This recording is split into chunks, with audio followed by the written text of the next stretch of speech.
Hello friends, मैं हूं आप सबकी दोस्त पूजा और आप जिंदगी जी रहे हैं पूजा के संग। तो आज हमारा टॉपिक है ब्रह्म मुहूर्त।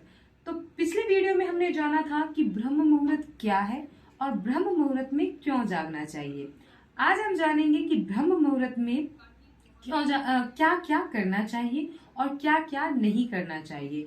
ब्रह्म मुहूर्त में किन किन लोगों को जागना चाहिए और किन किन लोगों को नहीं जागना चाहिए, और क्या ब्रह्म मुहूर्त के सिर्फ और सिर्फ पॉजिटिव रिजल्ट हैं या फिर इसके कुछ नेगेटिव प्रभाव भी पड़ते हैं।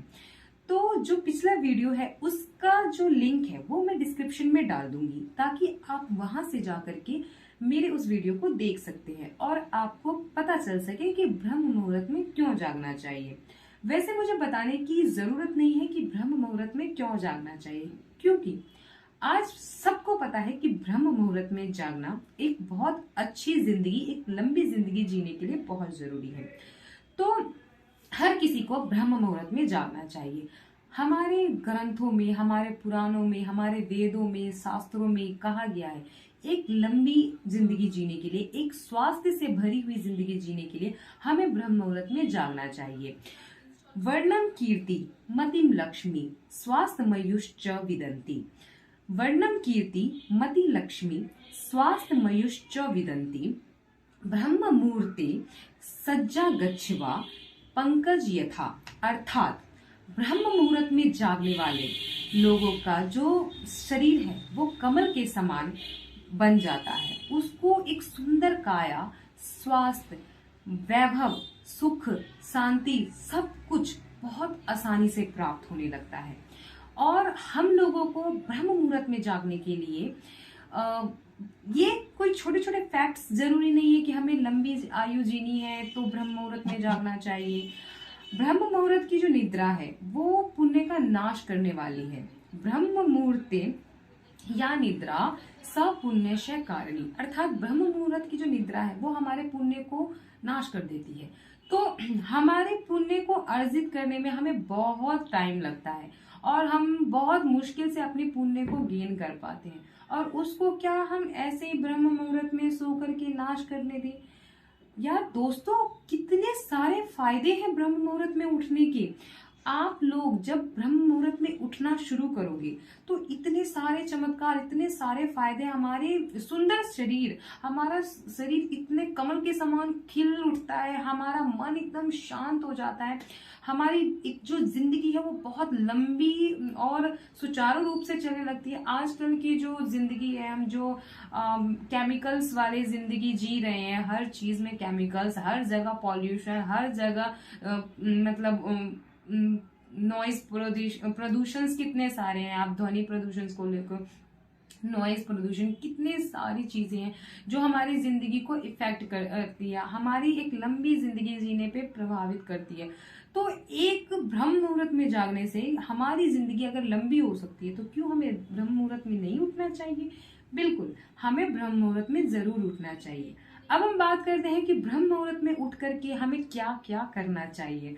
तो ब्रह्म मुहूर्त में उठ करके हमें सबसे पहले ईश्वर का ध्यान करना चाहिए, मेडिटेशन करना चाहिए, चैंटिंग करनी चाहिए। क्यों? क्योंकि मेडिटेशन का जो समय होता है वो कहा जाता है कि 5 बजे तक का होता है। सुबह के 2 बजे से 5 बजे तक का जो एनवायरनमेंट होता है वो इतना पीसफुल होता है, इतना शांति होता है, और उसमें जो विश्व शक्ति है यानी हमारी कॉस्मिक ऊर्जा, कॉस्मिक एनर्जी वो प्रचुर मात्रा में होती है, जैसे कि मैंने पिछली वीडियो में भी आपको बताया था। तो वो जो समय होता है वो हमारे अवेयरनेस के लिए, हमारी जागरूकता के लिए बहुत ही पीसफुल टाइम होता है। और इसमें अगर हम कोई चैंटिंग करते हैं, किसी मंत्रों का जाप करते हैं, मेडिटेशन करते हैं, तो हम कोई भी चीज को आसानी से मैनिफेस्ट कर लेते हैं। अब एग्जाम्पल लेते हैं, जैसे कि हम दिन में कहीं पे किसी जगह पे जाते हैं तो कितनी सारी ट्रैफिक्स होती है, कितने सारे गाड़ियां चल रही होती है, और हमें एक जगह से दूसरी जगह जाने में बहुत सारी प्रॉब्लम्स का सामना करना पड़ता है। और वही हम कहीं रात्रि में सफर करते हैं, हमारी नाइट में हम कहीं जा रहे हैं, तो हमें ट्रैफिक्स का सामना बहुत कम करने पड़ता है और जाम भी हमें नहीं मिलती, और हम एक स्थान से दूसरे स्थान कितनी इजीली से और कितनी इजी वे में और हम कम समय में पहुंच जाते हैं। वैसे ही हमारे थॉट्स होते हैं। दिन में हम हजारों चीजें सोच रहे होते हैं, ये वो ऐसा हो गया हमारे साथ, वैसा हो गया, उसने मुझे ये बोल दिया, उसने मुझे ऐसा क्यों बोला। हजारों चीजें हमारे दिमाग में चल रही होती है, बातें चल रही होती है। अगर उस समय आप मेडिटेशन करते हो दिन के समय, और दिन के समय क्या होता है ना, बहुत सारे नॉइजेस आपके कानों में जा रहे होते हैं, कभी गाड़ियों की, कभी बच्चों के चिल्लाने की, खेल की, कोई बच्चे खेल रहा है, कुछ कर रहे हैं, कभी किसी की झगड़े की, सारी आवाजें आपके कानों में जा रही होती है। तो आपका जो ध्यान है वो आप ढंग से नहीं लगा पाते हो। तो जो समय 2 से 5 बजे का है सुबह का, उस समय आप पीसफुल ढंग से आप अपने दिमाग को शांत करके, क्योंकि वहां पे कोई नॉइज पॉल्यूशन नहीं है, किसी भी तरीके का शोरगुल नहीं है, आप आराम से मेडिटेशन कर सकते हो, आराम से आप मंत्रों का जाप कर सकते हो, चैंटिंग कर सकते हो। और उस समय आप कुछ भी मैनिफेस्ट करोगे। वो जो समय होता है उस समय आप कुछ भी सोचोगे, कुछ भी पाने की इच्छा रखोगे, कोई भी शक्ति, इच्छा शक्ति आप चाहोगे कि मुझे ये चीज मिल जाए, मुझे वो चीज मिल जाए, वो सब आप इजी वे से पा सकते हो। तो ब्रह्म मुहूर्त में आपको सुबह उठ करके सबसे पहले अपने ईश्वर का, अपने माता पिता का ध्यान करना चाहिए, क्योंकि बहुत कम समय होता है जब हम अपने माता पिता को याद कर पाते हैं। वो हमारे लिए कितने एफर्ट्स डालते हैं, हमारे पैदा होने से लेकर के हमारे अब तक की आयु, हम जब तक जिंदा रहते हैं तब तक हमारे लिए हमारे माता पिता सोच रहे होते हैं, हमारे बारे में सोच रहे होते हैं। तो क्या हम उनके लिए थोड़ा सा समय नहीं निकाल सकते? थोड़ा सा सुबह के टाइम हम उनको प्रेयर करें, उनके पास जाके नहीं, हम अपने मन में, हमने अपने अंतरात्मा में उनको याद करते हैं, तो हमारे लिए वो भी पुण्य का काम है। तो हमें सबसे पहले अपने ईष्ट, अपने ईश्वर, जिसको भी आप मानते हो, गॉड, अल्लाह, जीसस, जो भी, जिसको भी आप मानते हो, आप उसको याद करो। जिस भी रूप में आप मानते हो उसको आप याद करो, अपने माता पिता को याद करो। सबसे पहला काम हमें ये करना चाहिए ब्रह्म मुहूर्त में। दूसरा, हमें मेडिटेशन करना चाहिए। मेडिटेशन करने के बाद अगर आपका मन शांत, वैसे भी मेडिटेशन करने के बाद हर किसी का मन शांत हो जाता है, आपका वैसे भी इस मोमेंट पे, जो सुबह का मधुर वेला का जो समय होता है, ये मनोहर काल होता है। मनोहर काल का जो समय होता है ये अपने आप में शांति का समय होता है। बाहर की तो एनवायरनमेंट शांत होता ही है, हमारा मन, हमारा तन, सब कुछ शांत हो जाता है, सब कुछ शांत रहता है। इस भाव में अगर आप मेडिटेशन करते हो तो आप कोई भी चीज आसानी से मैनिफेस्ट कर लेते हो। तो इस मोमेंट पे आप मेडिटेशन करें, चैंटिंग करें, आपके अंदर की जो अवेयरनेस है वो और पीक लेवल पे हाई हो जाएगी, और आप कोई भी चीज को आसानी से पा सकते हो। जो भी आप सोच रहे हो, जिस चीज को भी, जिस मुकाम को भी आप पाना चाहते हो, उसको सोच रहे हो, उसको आप आसानी से पा सकते हो। मेडिटेशन करने के बाद आप 5 मिनट शांति से बैठ जाएं, कुछ मत करें, बैठें और सिर्फ उन चीजों को सोचें जो आप पाना चाहते हो। आंख बंद कर लें, विजुअलाइज करें, उन चीजों के बारे में विजुअलाइज करें जो भी आपको चाहिए, जो भी आपको प्राप्त करनी है, किसी भी लक्ष्य को, किसी भी मंजिल को, कोई भी मुकाम को आप चाहते हैं कि मेरा ये रुका हुआ काम है, ये पूरा हो जाए, मेरा कर्ज है, ये कर्ज खत्म हो जाए, मेरे बैंक के लोन्स है ये चुक जाए, या मेरी कोई चीज गिरवी पड़ी है वो मेरे को मिल जाए। तो जो भी चीज आप पाना चाहते हो, या कोई मुकाम है, या ये पोजीशन है, मुझे ये पोजीशन मिल जाए, वो सब कुछ जो भी आप पाना चाहते हो उसको विजुअलाइज करो। 5 मिनट के लिए विजुअलाइज करो। मैं नहीं कह रही कि 1 घंटा विजुअलाइज करो, सिर्फ 5 मिनट विजुअलाइज करो। आप यकीन मानो, जो भी आप पाना चाहते हो उसको, विजुअलाइजेशन में इतनी पावर है, इतनी पावर है। मैंने खुद इस चीज को आजमाया है, अपने ऊपर करके देखा है, इसलिए मैं आपको बता रही हूँ। आप विजुअलाइज करिए, इतनी पावरफुल चीज है ये, मतलब दुनिया में इससे ज्यादा पावरफुल कोई चीज हो ही नहीं सकती, क्योंकि मैंने खुद विजुअलाइज किया है और मैंने उस चीज को पाया है, जिस चीज को मैंने विजुअलाइज किया है। तो आप विजुअलाइज करिए उन चीजों को जो भी आप पाना चाहते हैं, और यकीन मानिए आपको बहुत जल्द वो मुकाम, वो चीज आपको प्राप्त हो जाएगी। तो दूसरा काम हम विजुअलाइजेशन कर सकते हैं। पहला, हम अपने माता पिता को याद करें, अपने इष्ट को याद करें। दूसरा, हम मेडिटेशन करें। तीसरा, हम विजुअलाइजेशन करें। चौथा, हम अपने ग्रंथों को, हमारे जो भी ग्रंथ है, वेद है, उसका अध्ययन करें। मैं नहीं कहती कि आप वेदों का अध्ययन करो, यहाँ पर किसी के पास इतनी भागदौड़ की जिंदगी में टाइम नहीं है कि वेदों को पढ़े। जो मोटे मोटे हमारे वेद हैं उनको पढ़ने की जरूरत नहीं है, लेकिन आप कुछ कुछ स्पिरिचुअल बुक्स जो आजकल पतली पतली मतलब आप उसको पढ़ने के बाद ऐसा बोरियत फील नहीं किया और हम इतने मोटे मोटे किताबें पढ़ रहे हैं। नो नो नो, जो आजकल मार्केट में बहुत पतली पतली स्टोरी टाइप्स की जो बुक्स मिलती है वो स्पिरिचुअल से रिलेटेड है, आप उसका अध्ययन करें। उसके माध्यम से भी आप काफी चीजें गेन कर सकते हो। तो आप रीडिंग करें, कोई भी चीज का एक्नॉलेज करें कि आपको ये चीजें जाननी चाहिए। आप कोई भी नॉलेज को अच्छे से प्राप्त कर सकते हो। तो आप कोई भी अध्ययन करें, किसी भी चीज का अध्ययन करें, रीडिंग करें, वो आपको करना चाहिए इस टाइम पे। अगर आप इस टाइम पे किसी भी चीज को पढ़ते हैं, कुछ भी चीजें अध्ययन करते हैं, तो वो आपके माइंड में फिट हो जाती है, हमेशा के लिए फिट हो जाती है। तो आपको वो करना चाहिए। चौथा, आपको आराम से बैठ करके मंत्रों का उच्चार तो आप करते हैं तो बहुत अच्छी बात है, बहुत से भी बहुत अच्छी बात है, क्योंकि ऐसे टाइम पे अगर आप मंत्रों का उच्चारण करते हैं तो आपके लिए बहुत ही मतलब जो चीज आप पाना चाहते हैं उसमें 4 चांद और जुड़ जाते हैं। क्योंकि एक तो डिवाइन टाइम, उस समय पूरा वातावरण शांत, पीसफुल, आपने मेडिटेशन किया है, आपका मन, आपका दिमाग, आपका मन सब कुछ शांत, ऊपर से आपने विजुअलाइज किया है अपनी चीजों को जो आप पाना चाहते हो। उसके बाद आप मंत्रों का उच्चारण करते हो, तो मंत्र जो है हमारे वो इतने पावरफुल होते हैं कि आप जो चीज चाहते हो वो आपको चुटकियों में मिल जाता है। क्यों? क्योंकि हमारे पास इतना टाइम नहीं कि यार हम मंत्रों का उच्चारण करें। सुबह उठते हैं, तैयार होते हैं, भाग दौड़ करते हैं, भैया हमें ऑफिस के लिए लेट हो रहा है, ये वो, फिर ऑफिस से थके हुए आते हैं और अपना खाना वाना खा के सो जाते हैं मोबाइल वोबाइल चला करके। ओके, तो हमारे पास टाइम नहीं होता कि हम मंदिर भी हम फॉर्मेलिटी करने जाते हैं, मंदिर हम जाते हैं पूजा करने, लेकिन हमारा ध्यान रहता है कि यार ये काम रह रहा है, यार उसको जाके पेमेंट करना है, यार ये काम हो गया।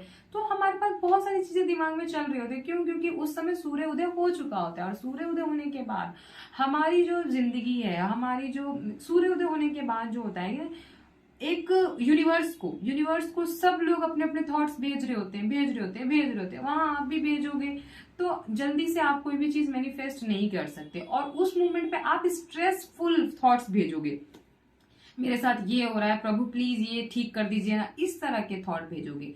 तो वो आप अंदर से खुश होकर के नहीं कर रहे हो, आप स्ट्रेसफुल होकर कर रहे हो। तो जब आप सुबह के टाइम पे आराम से, शांति से, जब आपका मन शांत है, आपका दिमाग शांत है, सब कुछ शांत है, वातावरण शांत है, आपकी आंतरिक इच्छा सब शक्ति सब कुछ शांत है, आपको कुछ नहीं चाहिए उस समय, ना झगड़ा है, ना झंझट है, ना कोई स्ट्रेस है, नथिंग नथिंग नथिंग। तो उस समय आप जब मंत्रों का उच्चारण करते हैं तो कितना पावरफुल होता है, कितना ज्यादा पावरफुल होता है। तो उस समय आप कितनी चीजें गेन कर सकते हो, राइट? तो हमें सबसे पहले सुबह उठ के माता पिता को, अपने इष्ट को याद करना चाहिए। दूसरा, हमें मेडिटेशन करना चाहिए। तीसरा, हमें विजुअलाइजेशन करना चाहिए। चौथा, हमें रीडिंग करनी चाहिए, कुछ चीजों की अध्ययन करनी चाहिए। और पांचवा, हम लोगों को मंत्रों का जाप करना चाहिए, चैंटिंग करना चाहिए, अपने आप को शांत रखना चाहिए, और हमें सिर्फ और सिर्फ पॉजिटिव चीजें ही सोचनी चाहिए। क्योंकि और वैसे भी इस मोमेंट में हम सिर्फ नेगेटिव चीजें सोचते ही नहीं, हम पॉजिटिव चीजें ही सोचते हैं। और छठा, हमें अपने दिन की शुरुआत कैसे करनी है, अपने डे को प्लान करना चाहिए कि हमें इसके बाद ये काम करना चाहिए। जब आप प्लानिंग करके काम करते हो ना कि हमें ये इसके बाद ये करना चाहिए, इसके बाद ये करना चाहिए, तो आपका जो दिन है वो बहुत अच्छा जाता है। और आप जब पहले से ही प्लानिंग कर लेते हो कि हमें पूरे दिन में ये करना चाहिए, तो आपका जो समय है वो बहुत सारा समय बच जाता है। और वैसे भी आप ब्रह्म मुहूर्त में उठे तो बाकियों के मुताबिक आपको बहुत सारा समय मिलता है, आप अपनी जिंदगी को, अपने दिन को अच्छे से चला सको। तो हमें ब्रह्म मुहूर्त में उठ के ये करना चाहिए। अब हमें ब्रह्म मुहूर्त में क्या क्या नहीं करना चाहिए, हम उसके बारे में बात करते हैं। तो ब्रह्म मुहूर्त में उठ करके हमें कभी भी किसी के बारे में गलत भावना नहीं रखनी चाहिए कि यार उसने ऐसा किया था, उसके साथ ऐसा हो जाए, यार उसने मेरे साथ इतना बुरा किया, भगवान उसको भी बुरा कर दो। ऐसा हमें कभी भी किसी से जेलसी नहीं करनी चाहिए, कभी भी किसी के लिए गलत भावनाएं नहीं रखनी चाहिए ब्रह्म मुहूर्त में। ब्रह्म मुहूर्त में आपको खाना नहीं खाना चाहिए। इससे आपकी जो जिंदगी है, आयु है, वो कम हो सकती है। ब्रह्म मुहूर्त में कभी भी स्ट्रेस वाले काम बिल्कुल ना करें। इससे आपकी लंबी आयु नहीं होगी, इससे आपकी आयु कम हो जाती है। ये हमारे नेगेटिव प्रभाव से ब्रह्म मुहूर्त के। और ब्रह्म मुहूर्त में कभी भी किसी से झगड़ा नहीं करना चाहिए। ब्रह्म मुहूर्त में कभी बुरा नहीं बोलना चाहिए। ब्रह्म मुहूर्त में जो है आप कभी भी कोई भी ऐसा फिजिकल रिलेशंस नहीं बनाने चाहिए, क्योंकि ये जो समय होता है ये प्रेयर्स का समय होता है, चैंटिंग का समय होता है। ये समय ईश्वर को याद करने का होता है, अपने ईष्ट को याद करने का होता है, अपने माता पिता को याद करने का होता है। इस समय आप जितना अच्छा सोच सके, अच्छा कर सके, वो आपके लिए बहुत अच्छा होता है। तो कभी भी ब्रह्म मुहूर्त में ना खाना खाना चाहिए, ना किसी की बुराई करनी चाहिए, ना ही आपको झगड़ा करना चाहिए, ना कुछ उल्टी चीजें सोचनी चाहिए, ना आपको फिजिकल रिलेशंस बनाने चाहिए, और आपको सिर्फ और सिर्फ अच्छा सोचना चाहिए। तो अब हम बात करते हैं कि ब्रह्म मुहूर्त में किन किन लोगों को जागना चाहिए और किन लोगों को नहीं जागना चाहिए। जो मनुष्य काफी लंबे समय से बीमार है, उनको कोई भयंकर बीमारी है और उनको मतलब सोने के लिए, अच्छी नींद लेने के लिए कहा गया है, उनको कभी भी ब्रह्म मुहूर्त में नहीं जगना चाहिए। दूसरा, जो पिछली नाइट को देर से सोए हैं और उनको जल्दी सुबह सुबह उठना है, उनकी नींद पूरी नहीं होती है, तो ऐसे में भी हमें ब्रह्म मुहूर्त में नहीं उठना चाहिए। जिसका खाना पिछली रात को नहीं पचा है और उन्होंने लेट नाइट भोजन किया है, तो उन लोगों को भी ब्रह्म मुहूर्त में नहीं उठना चाहिए। इससे आप बीमार पड़ सकते हैं, इससे आपको अपच की प्रॉब्लम हो सकती है, आपके डाइजेशन सिस्टम में भी प्रॉब्लम हो सकती है। तो आपको उन मतलब नहीं उठना चाहिए। और जो बुजुर्ग लोग हैं, जिनको आदत नहीं है ब्रह्म मुहूर्त में उठने की, उनको भी नहीं उठना चाहिए। गर्भवती महिलाएं, प्रेग्नेंट लेडीज को भी ब्रह्म मुहूर्त में नहीं उठना चाहिए। बच्चों को कहा जाता है कि जितनी नींद वो लेंगे उतना अच्छा उनका जीवन होगा, तो बच्चों को कभी भी ब्रह्म मुहूर्त में नहीं उठना चाहिए। तो हमने बात की कि ब्रह्म मुहूर्त में क्या क्या करना चाहिए और क्या क्या नहीं करना चाहिए, किन किन लोगों को ब्रह्म मुहूर्त में जागना चाहिए और किन किन लोगों को ब्रह्म मुहूर्त में नहीं जागना चाहिए, और ब्रह्म मुहूर्त में क्या नेगेटिव प्रभाव भी पड़ते हैं या पॉजिटिव प्रभाव भी पड़ते हैं। तो इन सब टॉपिक को हमने जाना आज। अब हम मिलते हैं नेक्स्ट वीडियो में। फिलहाल के लिए इतना ही। नेक्स्ट वीडियो में हम जानेंगे कि ब्रह्म मुहूर्त में हमारे शरीर में क्या क्या चेंजेस होते हैं, और हमारे शरीर की जो चेंजेस है वो हमारे एनवायरनमेंट से कैसे अटैच होकर के कैसे हमारे चीजों को मैनिफेस्ट करने के लिए, हमारे सोचे हुए थॉट्स को, हमारे प्लानिंग किए हुए चीजों को कैसे जल्दी से जल्दी मैनिफेस्ट करने के लिए हमारे ब्रह्म मुहूर्त में उठना बहुत जरूरी होता है। तो हम ये सारी चीजें जानेंगे नेक्स्ट वीडियो में। तब तक के लिए फिलहाल इतना ही। मैं मिलती हूँ आपसे नेक्स्ट वीडियो में। तब तक के लिए आप लोग स्वस्थ रहिए, खुश रहिए, हंसते रहिए, मस्त रहिए, व्यस्त रहिए और अपना ख्याल रखिए। Bye bye.